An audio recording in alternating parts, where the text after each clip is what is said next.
Boa noite, meu nome é Ismar Viana e eu hoje sou responsável por fazer o estudo do Livro dos Espíritos na sequência que está sendo feito aqui nesta casa, né? Estudo sistemático, e as perguntas do Livro dos Espíritos que cabem comentar são as perguntas de número 958 a 962, e que inicia um capítulo do Livro dos Espíritos que trata sobre o destino do homem após a morte. E Kardec faz perguntas aos espíritos e depois compila essas respostas, partindo de uma sequência que corresponderia a tentar esclarecer para as pessoas que não conhecem o Espiritismo o que é que a doutrina espírita está trazendo. Então, o capítulo começa com uma pergunta assim, muito chocante, que é o seguinte: por que o homem tem horror ao nada, horror a desaparecer as coisas que ele conhece? Você vive a vida, tem conhecidos, pessoas, coisas que você fez. O nada é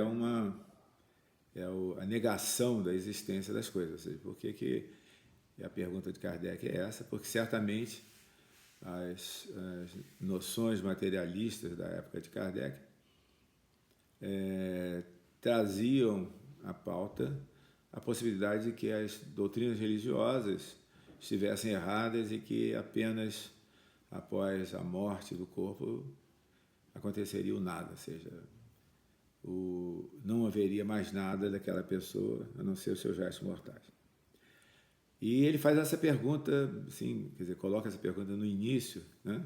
Por que o homem tem instintivamente horror ao nada? E a resposta que ele escolheu dos espíritos para colocar como resposta a essa pergunta foi uma resposta também muito contundente. Os espíritos dizem o seguinte: porque o nada não existe. Significa que o universo, ele continua existindo, as coisas existem, não existe o nada. Inclusive, cientificamente, né, depois que o homem adiantou-se ao longo desses últimos quase 300 anos, ele descobriu que no universo mesmo, onde a gente acha que tem espaços vazios, não existem espaços vazios. Tudo está preenchido por alguma coisa, ou seja, a criação não gerou para nós um universo que tenha vazios, nada. E aí, a segunda pergunta que Kardec faz é porque ele pergunta o seguinte: por que os homens têm um instinto, assim, têm uma visão instintiva de que existe vida após a morte, vida futura? A pergunta dele é a seguinte: de onde nasce para o homem o sentimento instintivo da vida futura?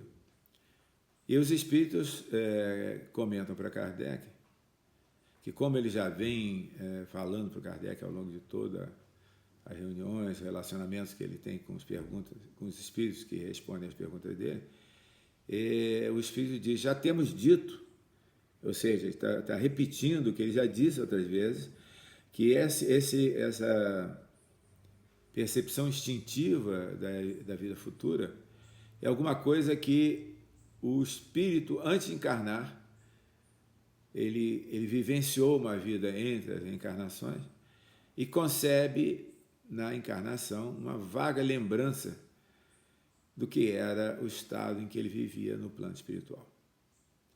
Nós sabemos, e os espíritos dizem para Kardec, de que nós vivemos várias existências, ou seja, nós temos experiências longas de viver, períodos mais ou menos demorados, como espíritos longe do corpo. É o estado entre as encarnações. E quando nós voltamos para a Terra, entramos novamente no corpo físico, como um bebê que está começando a ser gestado, nós nos esquecemos gradualmente, durante o período de nossa vida, do que nos aconteceu antes de nós encarnarmos. Daí, porque nós só temos sensações instintivas por exemplo, nós olhamos para pessoas, que foram nossos amigos no passado e temos um amor à primeira vista, gostamos daquela pessoa, nos sentimos como se conhecêssemos ela. Quantas vezes a gente já não disse? Parece até que eu conheço você há muitos e muitos anos, e conhece mesmo. Nas diversas existências que nós tivemos e durante o período que nós estávamos na espiritualidade, nós conhecemos outros espíritos que estão encarnados como nós, e instintivamente, em termos das vibrações do sentimento, nós nos relacionamos com eles e sabemos que eles foram nossos amigos ou que foram nossos inimigos também, as antipatias instintivas. Ou seja, o homem encarnado, ele é um espírito que viveu no plano espiritual antes de se encarnar, e viveu muitas e muitas vezes, nos intervalos das suas encarnações, e ele se lembra instintivamente as pessoas com quem ele teve, a vida com que ele passou. E por isso, nós todos carregamos conosco, e isso é universal, a crença de que a morte não é o fim da existência de nós, da nossa existência como espírito. Então, os espíritos dizem que é isso, que nós temos uma vaga lembrança do que nos aconteceu antes dessa existência e nós sabemos que existe uma vida após a morte. Por isso, a crença na vida após a morte é universal. Existem aqueles que não acreditam, mas são muito poucos. Na verdade, para não acreditar na vida após a morte é uma dificuldade muito grande, porque você tem que concluir que não vale a pena a vida aqui, enquanto se a vida após a morte não existe. A vida presente, os espíritos dizem para Kardec, que a pessoa não pode se furtar de considerar o quanto essa vida presente é curta. Principalmente a gente que chega na velhice, que a gente olha para trás e diz, passou tão rapidamente. E mais do que ser curta, a vida presente é uma vida precária, porque qualquer momento ela pode se encerrar, né? Você pode ser atropelado, você pode ter um ataque cardíaco, você pode ser, como no momento presente, né? Atacado por um vírus. Então, ou seja, a vida é curta e precária, e nós não temos nenhuma certeza do que se nós vamos continuar vivos no dia seguinte. O que, em princípio, pode parecer um pensamento muito pessimista, mas, na verdade, é um pensamento que nos leva à conclusão da vida após a morte, que é, em si, a grande mensagem otimista que os espíritos vieram nos trazer através dos médiuns, né? Inicialmente com Kardec. Então, na medida em que nós acreditamos de que a vida não pode ser somente essa que nós vemos, e que ela realmente deve ter um prosseguimento após a morte do corpo, nós precisamos saber o seguinte, o que é que vai nos acontecer.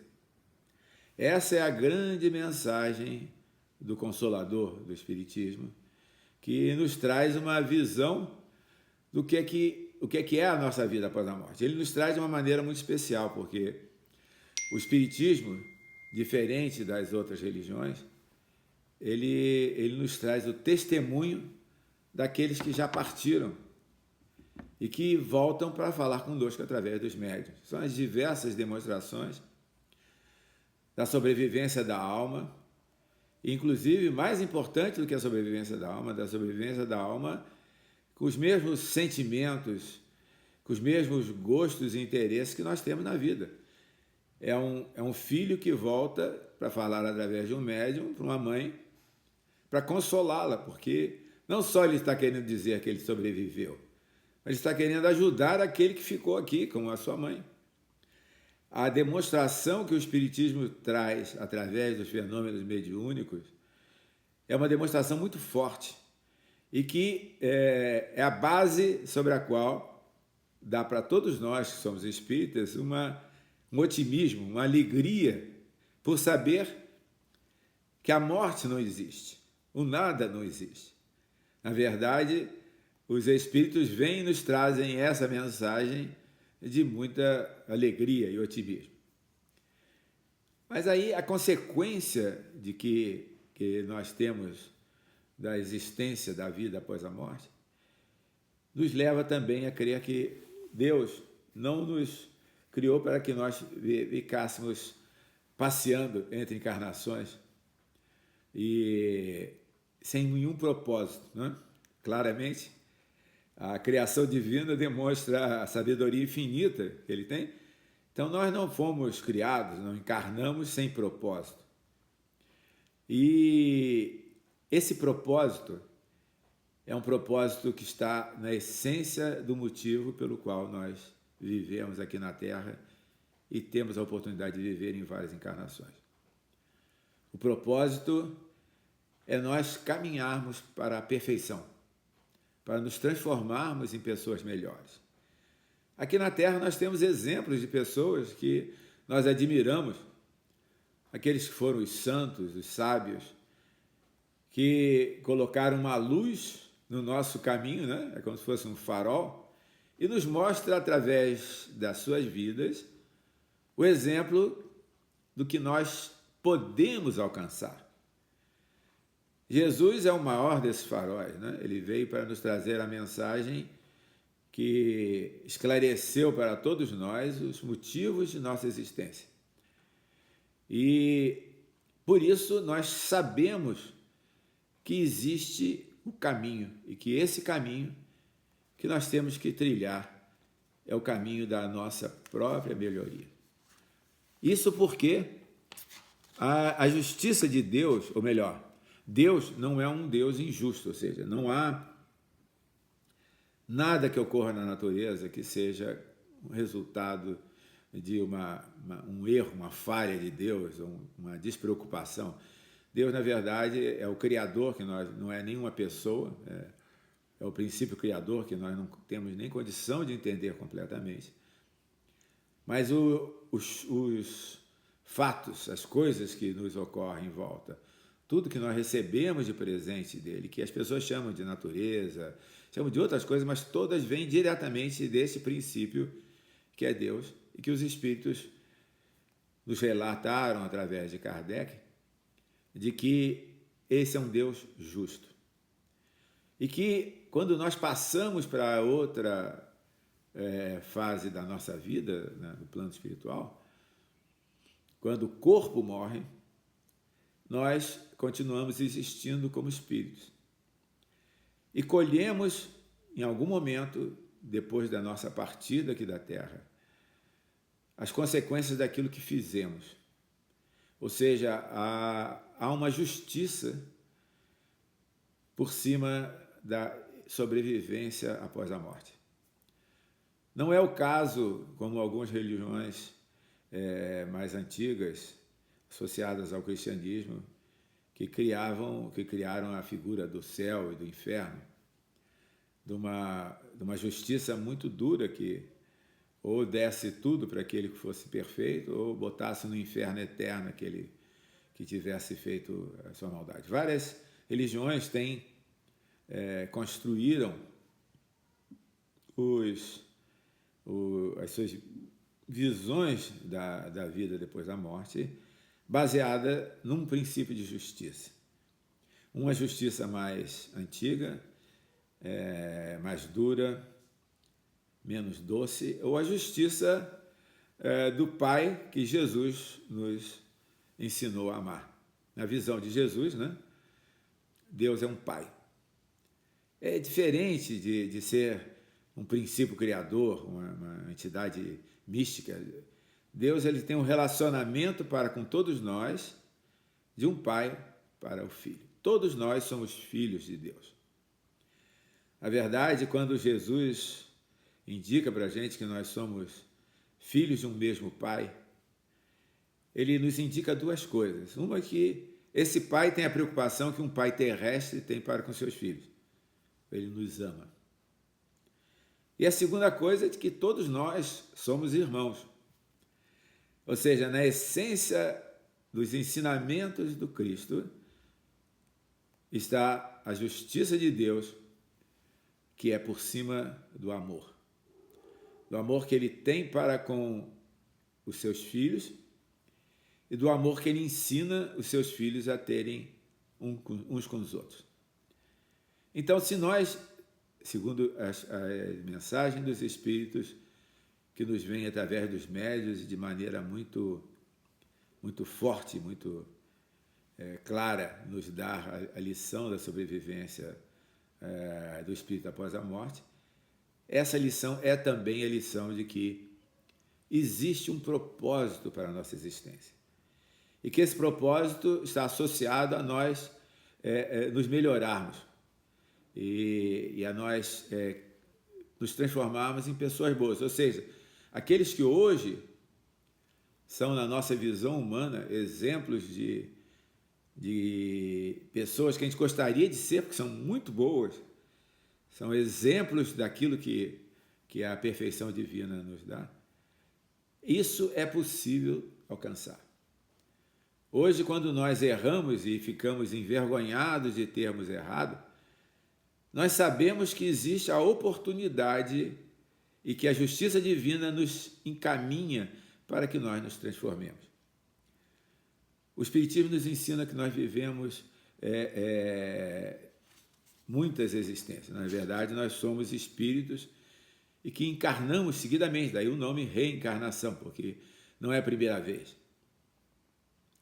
E nós nos reencarnamos com o propósito de nos melhorarmos. Quando nós vemos uma pessoa que é um santo, que a gente gostaria muito de fazer como ele, nós podemos ter a certeza que nós podemos chegar àquela situação. O homem ele não é alguma coisa, o homem está. O homem está num processo. Então, muitas vezes a gente crê que uma pessoa tem certas deficiências porque é dele, mas não é verdade. Todos nós podemos ter defeitos nesse momento, mas nós estamos num processo de melhoria. Então, a criatura não pode se conformar em ficar num estado de erro, né?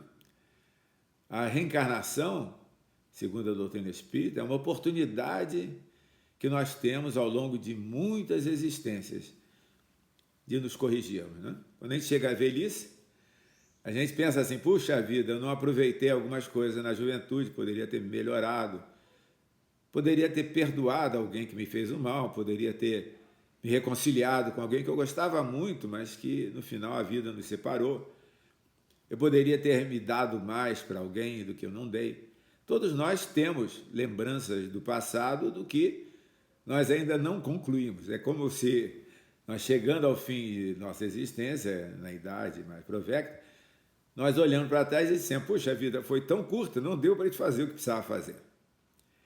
Por outro lado, nós sabemos de que, através das reencarnações, nós temos a oportunidade de trilhar novamente os caminhos que nós já trilhamos e não fizemos corretamente.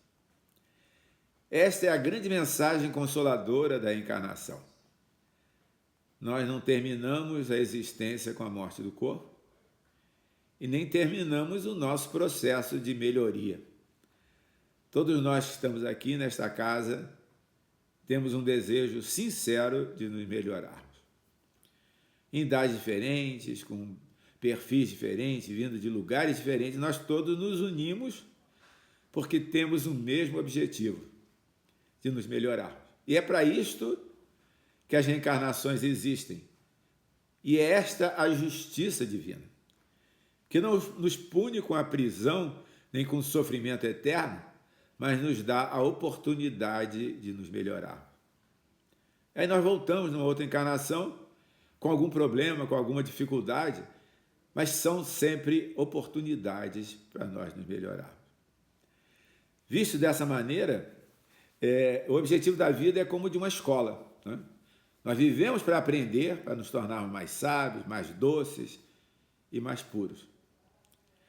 O Jesus, quando veio à Terra, ele trouxe uma mensagem que naquela época, interpretada de alguma maneira, que não é exatamente a que hoje nós interpretamos, e o texto que os seus discípulos produziram da sua vida na Terra, que foi usado para ser utilizado a mensagem, a distribuição da mensagem do Cristo em todo o mundo, era chamado o Evangelho. Interessante que o Evangelho quer dizer boa nova. Inclusive tem um livro muito bonito do espírito de Humberto de Campos, com textos de passagens do Evangelho que não estão narradas no próprio Evangelho, mas que na espiritualidade ele veio a coletar e coloca como que é um livro muito importante para a gente ler, porque realmente nos traz uma outra maneira de ver a vida. Mas o Evangelho quer dizer boa nova. O que é a boa nova? Boa notícia. Qual foi a boa notícia que o Cristo trouxe para nós? A boa notícia que ele nos trouxe foi a de que nós somos eternos. E como é que os apóstolos ensinavam essa boa notícia para as criaturas? Descrevendo o fato de que Jesus tinha morrido e renascido. Ou seja, a boa nova era que nós somos eternos. Não existe morte. E a ressurreição do Cristo foi o grande ensinamento de que a vida é eterna. E que se coaduna, o Espiritismo veio nos trazer, se coaduna completamente com a visão que Jesus nos deu de um Deus bom, que não quer o sofrimento dos seus filhos, mas sim a melhoria deles. E nós sabemos que através das diversas vidas, nós vamos evoluindo.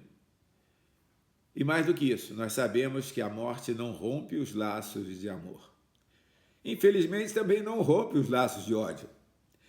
Aqueles que se odeiam vão ter que sofrer muito ainda em outras vidas para transformar os laços de ódio em laços de amor.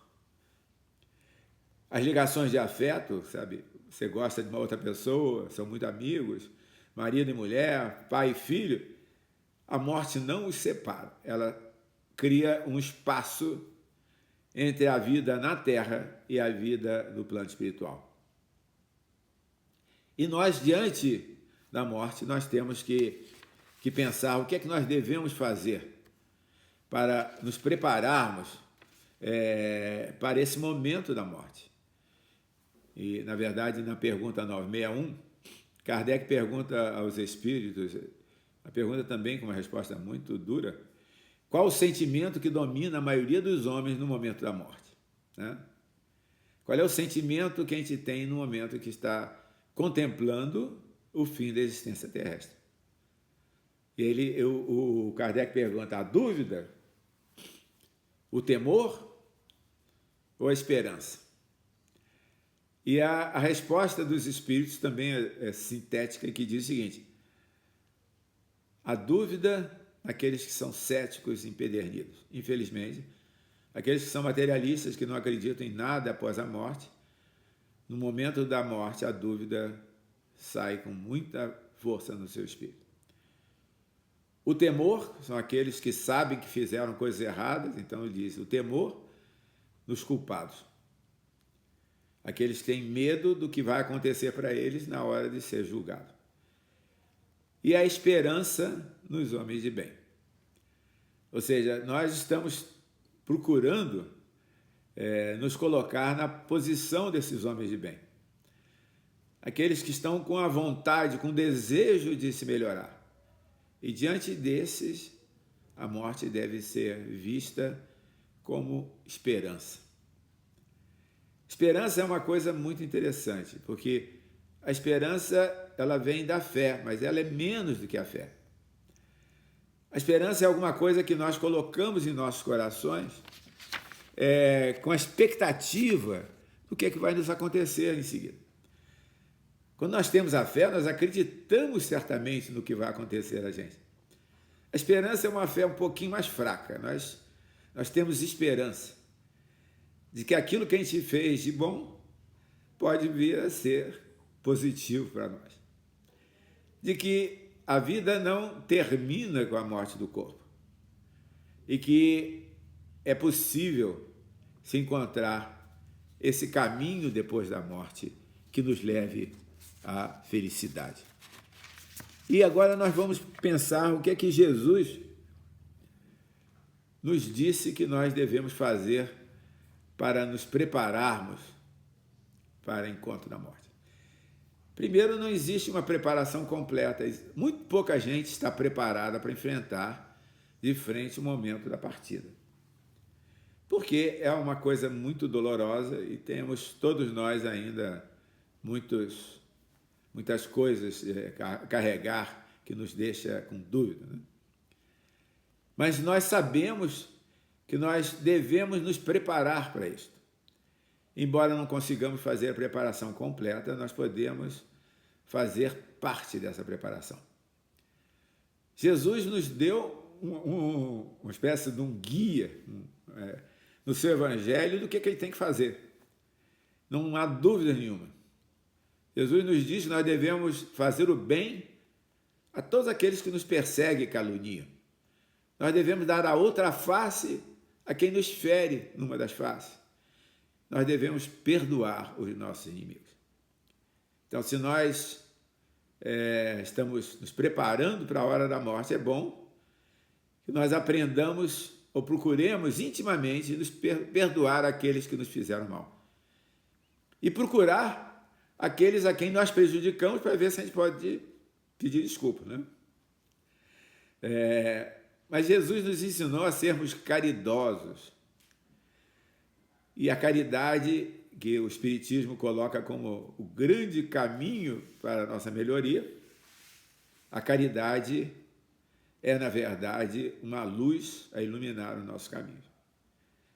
Quando nós estamos sofrendo, vamos fazer a caridade para um outro, que isso melhora. Quando nós estamos felizes, vamos fazer a caridade para distribuir a nossa alegria. A caridade é um remédio geral para tudo. Por isso, os espíritos disseram para Kardec que fora da caridade não há salvação. E se nós estamos querendo nos preparar para o momento da partida, nós devemos seguir os ensinamentos do Cristo.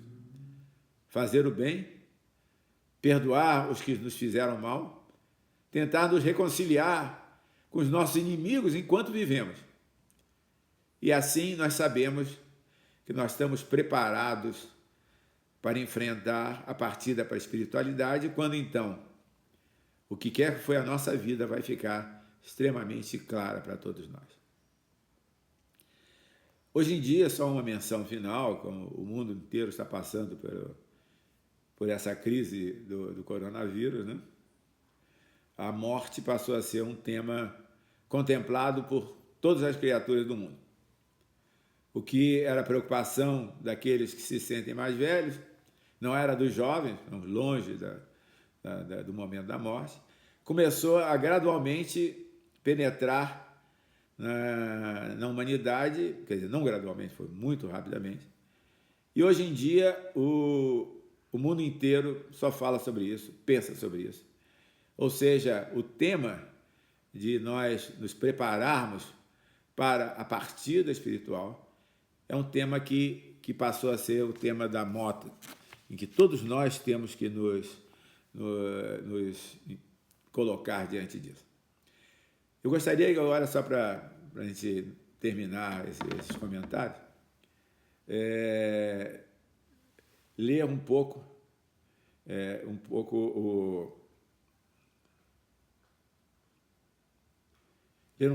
uma pequena poesia, uma quadrinha, do Casimiro Cunha, psicografado pelo Chico Xavier, colocado no livro Parnaso Além do Túmulo, que foi o primeiro livro psicografado que o Chico trouxe para nós.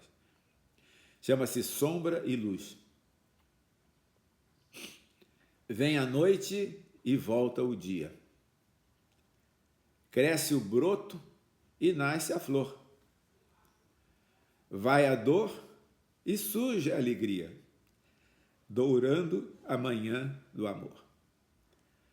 Assim, depois da amargura que a vida terrena traz, a alma encontra na altura a luz, a ventura e a paz. Meus irmãos, que Jesus fique com todos e esperamos que possamos estar com os corações mais fortes e preparados melhor para a passagem para o plano espiritual. Que assim seja e muito obrigado.